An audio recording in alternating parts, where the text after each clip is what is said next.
पहला इसका मुख्य उद्देश्य ये होता है कि पिछले साल जिन जिन स्टूडेंट ने अपने डिफरेंट कैरियर अर्थात एकेडमिक, स्पोर्ट्स, कल्चरल जो भी स्कूल के तरफ से पार्टिसिपेंट किया जाता है, उन सबको बेहतर से बेहतर जो लोग करते हैं उन सबको प्रोत्साहित करने का एक बहुत ही बढ़िया प्लेटफॉर्म है। एक्चुअली इस प्लेटफॉर्म पे हमारे स्टूडेंट को प्रोत्साहित करने के दो लाभान्वित होते हैं। पहला ये कि हम सब गणमान्य व्यक्ति के सामने उस स्टूडेंट को उसके अचीवमेंट के तौर पर उसको पारितोषिक देते हैं, उनके माता पिता के सामने जो पारितोषिक देते हैं और सभी अन्य विद्यार्थियों के सामने जो पारितोषिक देते हैं, वो उसके लिए बहुत बड़ा मोटिवेशनल फैक्टर होता है।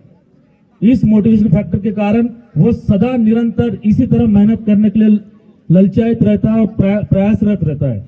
तो ये जो मुख्य उद्देश्य होता है एनुअल डे फंक्शन का, मैं मानता हूँ कि भली बात सर आपके स्कूल ने ये भली बात बहुत अच्छी तरह से इसको निभाया है और बहुत बढ़िया तरह से इसको कार्यान्वित किया है। दूसरा, ये उन बच्चों के लिए भी प्रेरणा स्रोत बनता है जो किसी कारण से वो मैक्सिमम अचीवमेंट नहीं कर पाए हैं, उनके लिए भी एक प्रेरणा स्रोत बनता है कि कल या अगले साल मैं भी इस प्लेटफॉर्म पे आकर अपना पारितोषिक लेके जाऊंगा, इसके लिए बहुत कड़ी मेहनत करूंगा। ये संकल्प भी वो बच्चे यहाँ से लेके जाते थे, उन सब बच्चों के लिए भी बहुत बहुत इंपॉर्टेंट डे होता है। तीसरा, जिस तरह प्रिंसिपल सर ने बताया था, ये आज स्कूल के लिए भी बहुत अति महत्वपूर्ण दिवस होता है। यह महत्वपूर्ण इसलिए होता है कि यहाँ पे विभिन्न अलग अलग हमारे माननीय व्यक्तिगण यहाँ उपस्थित होते हैं, समाज वर्ग से भी अतिथिगण यहाँ पे होते हैं, हमारे बच्चों के पेरेंट्स, माता पिता भी यहाँ उपस्थित होती है। तो इस उपलक्ष्य के तौर पर इस स्कूल का पूरा ऐतिहासिक जो स्कूल के शुरुआत से, जैसे प्रिंसिपल सर ने यहाँ बताया था, ये इस स्कूल की स्थापना आजादी के पूर्व 1940 में की गई थी। तो ये स्कूल का शुरुआती दौर से लेकर अभी तक की जो भी अचीवमेंट है इस प्लेटफॉर्म द्वारा बताई जाती है और इसके कारण इस स्कूल का रेपुटेशन समाज, पेरेंट्स और अन्य वर्गों के लिए भी यहाँ से प्रस्तुत करने का एक बहुत बड़ा प्लेटफॉर्म है।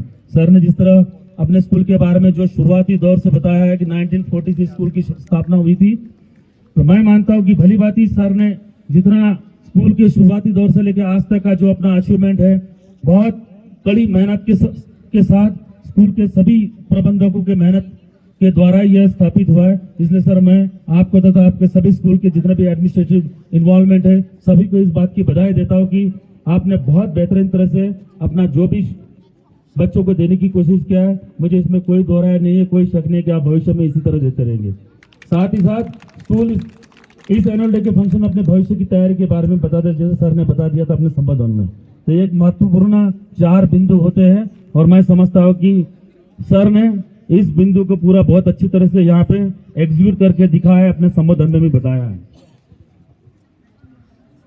जब स्कूल का फंक्शन है, एनुअल डे फंक्शन है, तो ये बात कुछ मैं भी एक पेरेंट्स हूँ, आप भी यहाँ बहुत सारे पेरेंट्स है, सभी पेरेंट्स रह चुके हैं। कोई हो सकता है कि बहुत सारे पेरेंट्स के बच्चे यही पढ़ रहे हो, किसी के अलग इसमें पढ़ रहे हो।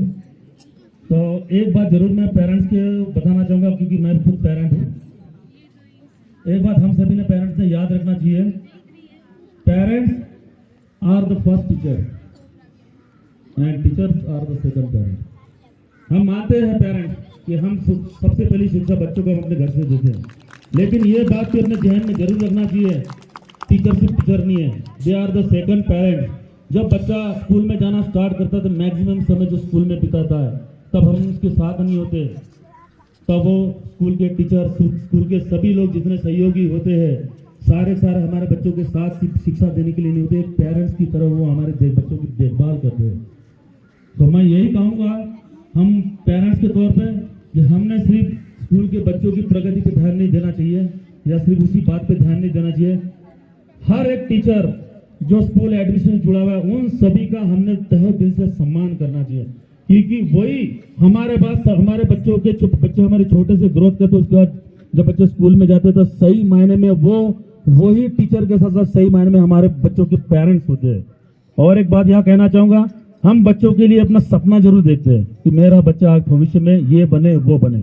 सपना देखने का अधिकार हम सब पेरेंट्स का है, उसके लिए भी हम लोग अपने बच्चों को मौलिक नैतिक शिक्षा जो बोलते हैं हम लोग, नैतिक शिक्षा अपने घर से देने की कोशिश करते हैं, जो सोशल नैतिक शिक्षा होती है, सामाजिक होती है, पारिवारिक होती है, लेकिन इतना ही कोशिश करते हैं, लेकिन सपना जरूर देखते हैं। लेकिन वो सपना जो हम देखा हुआ हमारा सपना है, हमारे बच्चों की उसमें नींव डालने का काम वो स्कूल करती है, स्कूल के प्रबंधक करते हैं। ये बात हमें जरूर ध्यान में रखना चाहिए। देखा हुआ सपना हमारा होता है, सपना देखने का फर्ज हम रखते हैं हमारे बच्चों के प्रति, लेकिन उस सपने को साकार करने के लिए बच्चे के अंदर जो नींव डाली जाती है वो इसी स्कूल से डाली जाती है। इसलिए सदा स्कूल के प्रति, स्कूल के टीचर्स के प्रति, स्कूल प्रबंधन में जितने लोग कार्य करते हैं, हम सभी परिवार, हम सभी पेरेंट्स का ये जिम्मेदारी बनती है कि हम उन्हें हर तौर पे सम्मान पूर्वक देखें। कभी कभी आपने बड़े बड़े न्यूज में देखते होंगे कि स्कूल में किसी बच्चे को किसी टीचर द्वारा थोड़ी बहुत कभी किसी कारण से डांट डपट हो जाता है, तो पेरेंट्स उस स्कूल के ऊपर जाके कुछ क्लेम करते हैं। बहुत गलत चीज है। एक्चुअली मैं जिस तरह बोला ना, सपना हम देखते हैं बच्चों के बारे में, लेकिन सपनों को एग्जीक्यूट करने की जिम्मेदारी यही स्कूल के टीचर जो हमारा देखा सपने को एग्जीक्यूट करने के काबिल उनको बच्चों, हमारे बच्चों को यही बनाते हैं। तो हम सबका फर्ज है कि जितनी अगर हम उनको सम्मान दे सकते हैं उतना हमें सम्मान देना चाहिए, क्योंकि मैं जिस तरह बोला कि teachers are the second parents, ये बात भी हम सबने यहाँ पे गहन पे जरूर रखना चाहिए। ये मेरा पर्टिकुलरली पेरेंट्स के लिए मेरे तरफ से संबोधन था। एक्चुअली आज स्कूल के बच्चे, लेकिन कल हमारे देश का भविष्य बनने जाएंगे। अपनी मेहनत से, अपने लगन से अपने आप को स्थापित करेंगे। इन बच्चों को भी जरूर मैं कुछ दो शब्द जरूर कहना चाहूंगा। बच्चों, आप अपने शिक्षा में, अपने एजुकेशन में बहुत सारे महान व्यक्ति जो हुए उनके बारे में पढ़ते होंगे। आपको पढ़ाया जाता होगा कि ये व्यक्ति इतना महान बने। एक्चुअली महान व्यक्ति तब बनता है, आप किसी की भी बायोग्राफी आज छोटे होंगे कल बड़े होकर पढ़िए, कोई भी व्यक्ति महान तब बनता है, हम समाज उसको महान एक्सेप्ट करता है, तभी होता है जब वो व्यक्ति जिंदगी भर स्टूडेंट की तरह जीता है। जब वो व्यक्ति जिंदगी भर, पूरी जिंदगी स्टूडेंट की तरह जीता है, जो चीज अचीव करने के बाद भी, अचीवमेंट मिलने के बाद भी अपने आप को सदा एक विद्यार्थी के तौर पे पेश करता है समाज के सामने, और विद्यार्थी के तौर पे विद्या अर्जित करने का काम आगे भी करते रहता है, वही व्यक्ति समाज में महान व्यक्ति कहलाता है। कब आप किसी भी महान से महान व्यक्ति की आप बायोग्राफी पढ़ लीजिएगा, वो जिंदगी भर स्टूडेंट ही रहा है। डॉक्टर एपीजे अब्दुल कलाम जो एक साइंटिस्ट ही नहीं थे, भारत के प्रेसिडेंट की भूमिका भी निभा चुके हैं। वो इतने बड़े व्यक्ति, महान तब भी एजुकेशन की फील्ड में ही नहीं, साइंस फील्ड में भी और अन्य फील्ड में भी एक आदर्श व्यक्तित्व थे, लेकिन जिंदगी के आखिरी पड़ाव तक वो पढ़ते रहे और पढ़ाते रहे। आप सभी को याद होना चाहिए, उनका देहांत भी उनका वही काम करते हुए हुआ, पढ़ाते समय, संबोधन करते, स्टूडेंट को संबोधन करते समय हुआ था। वो जीवन के अंतिम पड़ाव तक पढ़ते और पढ़ाते रहे। इसलिए मैं यहाँ के विद्यार्थियों को, सभी विद्यार्थियों को ये जरूर बोलना चाहूँगा, जिंदगी भर अगर आप विद्यार्थी बन के जीना सीख जाएंगे, आपको अपनी प्रगति, उन्नति होने से कोई रोक नहीं पाएगा। ये बात जरूर ध्यान रखिएगा।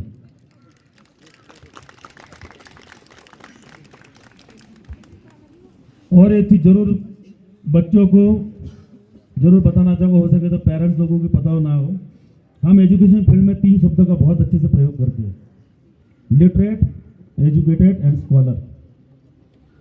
बहुत कम व्यक्ति इसके बारे में जानते हैं कि तीनों में डिफरेंस क्या लगता है, लगभग एक ही जैसा है। आज जब एनुअल डे फंक्शन में स्कूल में आया तो ये मेरी जिम्मेदारी बनती है, मैं अपने बच्चों को जो उसको कल का भविष्य है उसको थोड़ा सा समझाऊं। लिटरेट वो व्यक्ति होता है जिसको पढ़ना लिखना आता है।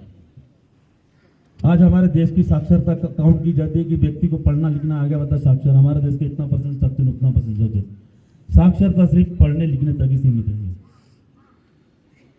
लेकिन मैं जब चाहता हूं कि हमारा हर एक व्यक्ति एजुकेटेड बने, पढ़ना लिखना आने से सिर्फ आप या मैथमेटिक्स काउंटिंग करने से मार्केट से सब्जी खरीद के ला सकते, हिसाब ठीक ठाक कर सकते, बस इतने। लेकिन एजुकेटेड बनना उसको कहा जाता है जिसको पढ़ना लिखना तो आता है, ये पढ़े लिखे के साथ समझदारी से, अपने बुद्ध तर्क से, बुद्धिमत्ता के साथ 4 ऑप्शन दिए है, उसमें से बेस्ट चुनने की जो बुद्धिमत्ता का तर्क आता है, that is the educated person. जिंदगी में 4 रास्ते होते हैं एक ही एम अचीव करने के लिए, लेकिन उस 4 रास्तों में से उसके परिस्थिति के हिसाब से वन ऑफ द बेस्ट कौन सा हो, जिसको ये चुनना आता है, that person is the educated person. मैं चाहता हूं समाज का हर व्यक्ति वो एजुकेटेड बने, समाज का हर व्यक्ति इस तरह का एजुकेटेड बने कि उसके अगर सामने अगर कोई चीज अचीव करना है, कोई चीज प्राप्त करना है, अगर 4 रास्ते हैं तो उसको बेहतर रास्ता खुद चुनना आना चाहिए, इसके काबिल बनना आना चाहिए। और ये तभी होगा जब आप जिंदगी भर पढ़ते रहेंगे। और एक उसके आगे जो जिंदगी भर पढ़ता है, अपनी जिंदगी की हर एक चीज अचीव करने के बाद भी अपने आप को स्टूडेंट बनाए रखता है, वो दुनिया में उसको दुनिया का स्कॉलर कहती है। स्कॉलर वो व्यक्ति होता है जो पढ़ लिख के अपने बुद्धिमत्ता के तर्क के साथ वो 4 में से एक रास्ता तो चुन ही सकता है, लेकिन स्कॉलर वो 4 में से एक नहीं चुनता है। अगर उसके पास समय हो, वक्त हो, अपने ज्ञान के दम पे 4 रास्तों में एक 5वां रास्ता इजाद करके वो समाज को बताता है ये भी एक रास्ता, one of the best, that person is called scholar. जो 4 रास्ते के भरोसे नहीं रहता है, उसमें से बेस्ट नहीं चुनता है, वो उन चारों में से बेस्ट 5वां क्रिएट करता है और दूसरों को राह देता है कि ये है 5वां। पर्टिकुलर फील्ड में, पर्टिकुलर अपने ज्ञान के दम पे जो 5वां रास्ता क्रिएट करके समाज को आगे 5 रास्ते का ज्ञान देता है, that person is called scholar. और ये स्कॉलर कोई सिंपल से एक मेरे जैसा व्यक्ति इतना आसानी से नहीं बन सकता। उसके लिए जिंदगी भर आपको विद्यार्थी बनकर जीने की आप में ललक होनी चाहिए। और मैं यहाँ एक बहुत ही ईमानदारी के साथ एक बात कहना चाहता हूँ। एक व्यक्तिमत्ता हमारे बीच में यहाँ है स्कॉलर, जिनको मैंने जिंदगी में पहली बार, कोई व्यक्तिमत्व ऐसा है जिनको मैं पहली बार, जिनसे मिलने के बाद, जिनसे मेरे संबंध होने के बाद, जिनके बारे में जानने के बाद मुझे ऐसा लगा कि आज मैं भी किसी एक स्कॉलर व्यक्ति का टच में हूं। इस बात का मुझे गर्व होता है। मुझे गर्व है इस बात का, आपके सामने आज संबोधन करते हुए बोलना चाहता हूं।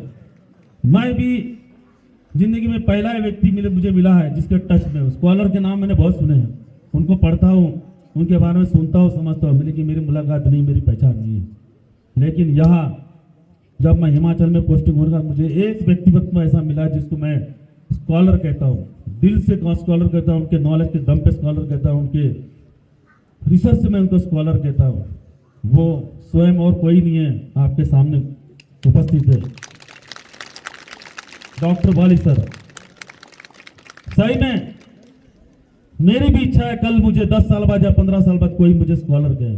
मैं कोशिश करूंगा सर, मैं जरूर कोशिश करूंगा कि कल 10 से 15 साल बाद, आज तो मैं बन नहीं सकता, लेकिन 10 से 15 साल के बाद कोई मुझे भी स्कॉलर कहे और मुझे भी इस तरह गर्व होना चाहिए।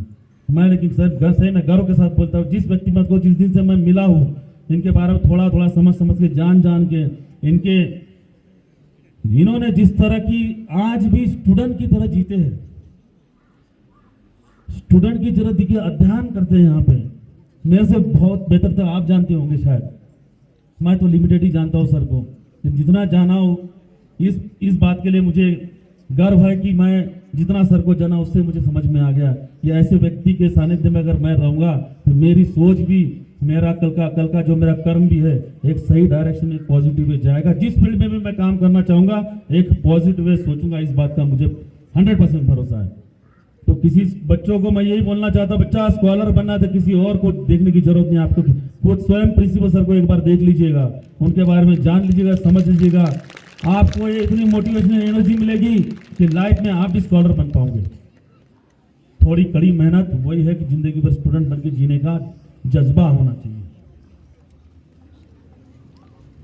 तो यही है प्रिंसिपल सर ने जिस तरह मुझे, मैं दोबारा धन्यवाद देना चाहूंगा सर, आपने जो मुझे सम्मान दिया है या मुख्य अतिथि के तौर पर आपको तथा आपके पूरे स्टाफ, आपके एजुकेशन संस्था के जितने भी मेंबर्स है, वो स्कूल के बच्चे, सभी को मैं अपना संबोधन समाप्त करने के पहले एक चीज और जरूर कहना चाहूँगा।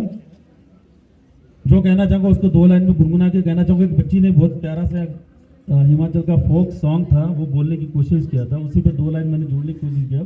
शिमला में जइयो, कसोली में जइयो, शिमला में जइयो, कसोली में जइयो, कुमारसैन में आना जरूर है, कुमारसैन में आना जरूर। आप सभी का मेरे कुमारसैन एडिशनल ट्रेनिंग सेंटर में सदा स्वागत रहेगा। आप किसी भी जब भी आप हमें आवाज देंगे हम सदा सर आपके लिए तैयार रहेंगे। स्कूल के बच्चों के लिए पर्टिकुलर मैं तैयार रहूंगा। जिस तरह हमने कुमारसैन एरिया में इस बार स्कूल के कुछ बच्चों को राइफल शूटिंग कंपटीशन के लिए हमने उनको कंपटीशन के लिए तैयार करने की हमने जिम्मेदारी निभाए थे। सर कभी आपके बच्चे भी अगर इस कंपटीशन में उतरना चाहे तो आप हमें एक बार बता दीजिएगा, हम आपके बच्चों को भी राइफल शूटिंग कंपटीशन के लिए तैयार करने की जिम्मेदारी पूरी हिस्से लेंगे। और इसके व्यतिरिक्त भी जब भी आपको ऐसी जरूरत पड़ेगी हम सदा आपके लिए तैयार रहेंगे। आपके बच्चों की उन्नति के लिए जितना भी हम कर सकते हैं, जितना भी हम दे सकेंगे उतना देना जरूर चाहेंगे।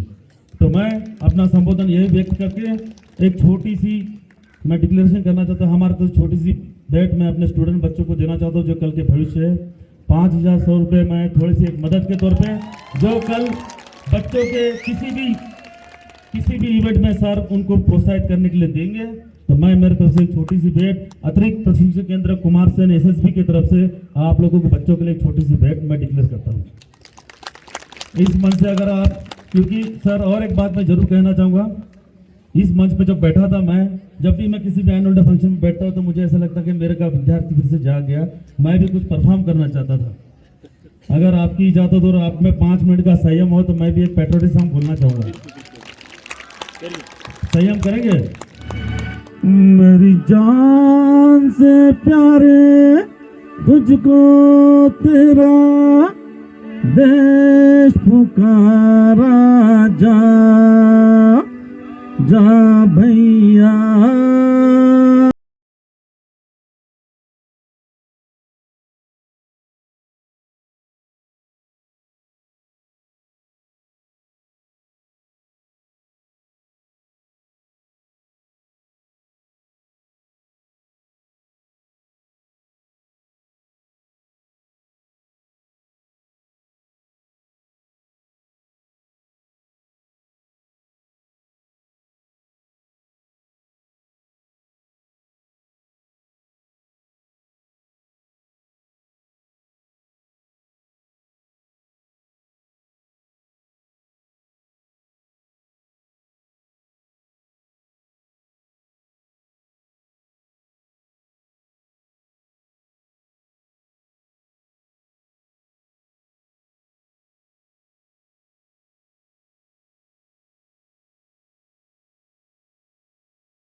सड़क पे जब निकलता है घर से लड़ाई के दौरान, तो उसकी भी महबूबा कुछ उसको कहती है, उसकी भी धर्मपत्नी उसको कहती है। उस बात का जज्बा यहाँ बताया गया है कि एक पत्नी का अपने हिसाब से अपने पति, जवान पति के लिए जो सवाल है उसके ऊपर उस जवान अपना जवाब क्या देता है।